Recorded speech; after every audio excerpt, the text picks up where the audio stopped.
Добрий день, чистовані русини! В ефірі програма «Живий русинський язик». З вами я, Олена Копенець-Барта і отець Дмитрій Сидор. Добрий день! Добрий день, дай Боже, всім нашим братям, русинам. На днях Подкарпато-Русинське общество імені Кирила Мефодія обратилося до майбутніх кандидатів на виборах і до виборців. Що б ви могли їм предложити?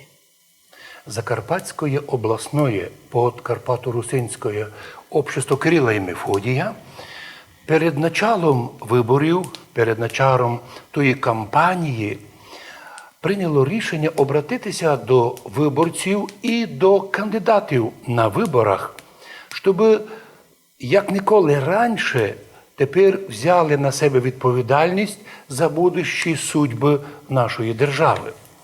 У тексті, зокрема, так написано: «Чистовані, уважаємі люди, просимо вас поникати із правової точки зору на те, що ся творить у державі, де явно проявляється узурпація чиновниками власти, катастрофічне подорожання жизни, всенародна, може і запланована збіднілость граждан, розгон людей із родних земель у Європу і по світу, безцеремонне гонення дома віруючих Української православної церкви із захватами їх храмів, з публічним висміянням їх над їх правами у средствах масової інформації і на телевізії. Обвиняючи безосновательно православних канонічної церкви у всіх угрозах для держави, власть сознательно розв'язала руки на насильственні дії проти православних граждан, уличним радикалам у масках, котрі дійствують согласно відкритої інформації, чи то при поддержці, чи то при попустительстві СБУ. Така політика власних мужей уже привела до утрати території України, починаючи із Ющенка, при котрому ми втратили остров Зміїний, то 12 тисяч квадратних кілометрів території, акваторія моря, багата на нафту, на газ. І вже при Порошенкові утрата Крима і багатої природними багатствами неконтролюємої нині території на Востоці.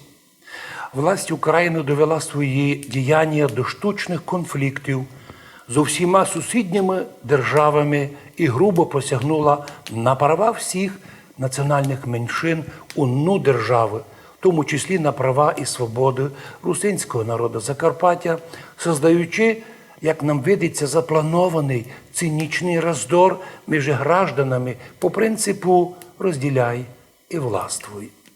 У цьому протиправному хаосі доводимо до відома всіх тот факт, що народ русинов Закарпаття, як граждани своєї держави, більшинством православних канонічної Української православної церкви давно признаний у міжнародному правовому полю і в 22 державах світа. Русини признані не лише як населення, але й як народ русинов, котрий жиє іздавна на юг від Карпат, і що іменно з цим статусом і з цим текстом зафіксований наш статус в міжнародних договорах. Признані русини із 10 сентября 1919 року 57 державами і з національністю, і з Республікою Подкарпатська Русь у составі Чехословакії. Це стало, по правді, скорше, чимся проявила на світ Сталінсько-комуністична Українська Радянська Соціалістична Республіка у 22-му році, тобто через 3 роки. УССР молодша від Подкарпатської Русі на 3 роки. Тоді вона ще була без Польської Галиції, без Буковини, без Крима, без Закарпаття, Подкарпатської Русі, котре вийшло у состав УССР лише після війни 21 января 1946 року. А ми нині видимо, що наші русини проголосували в'єдно з людьми, жителями Закарпаття, 92,5% за Україну і тим самим стали державотворчим народом для України. Не лише просто національність, яка случайно зайшла на територію сію. русини Закарпаття, державотворчий народ, котрий і создав державу Україну, уєдну з українцями, руськими, білорусами, мадярами 1 децембра 1991 року. Шкода, звісно, що за всі роки незалежної України ми падемо вниз, і наш народ тепер став один з найбідніших у Європі. Ну і все швидко може поправити, якщо ми тепер підемо на вибори і з високою організацією виберемо настоящих людей, добрих людей, які би могли поправити ситуацію у нашій державі. Мирне співжиття наших граждан зависить і від нас. В удачних виборах і в признанні прав усіх народів нашої держави, в тому числі і государство образуючого народу русинов Закарпаття, путем волевиявлення на виборах.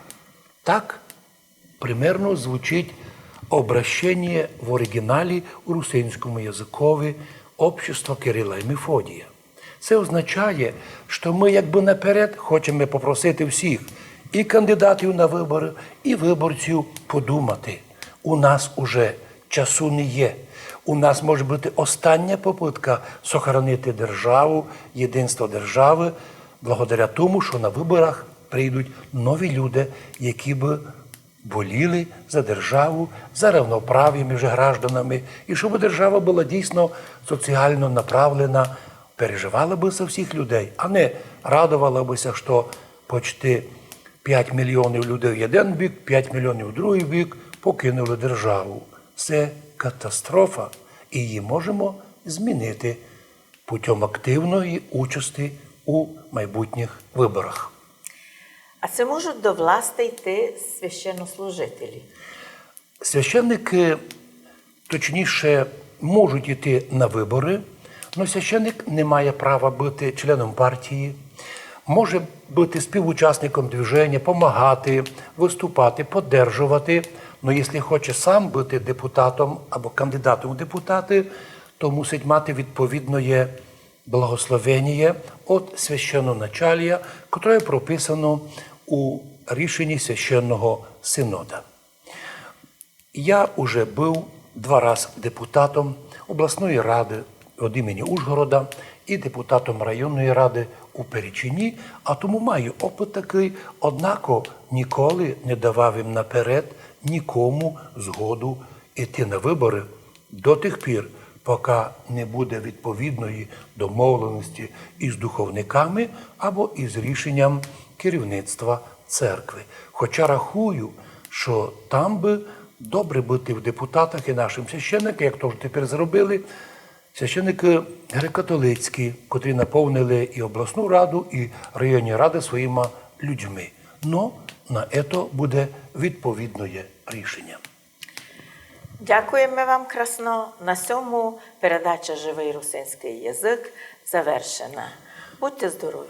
Желаю всім будущим кандидатам на виборах і виборцям мудрості, а русинам твердості духа відстоювати свій народ, свій язик, культуру, свої права, бо лише так можемо бути рівноправними гражданами усі в державі і єдно з другими народами творити нову державу, благодатну, демократичну, свободну і удобну для всіх граждан. З Богом святим!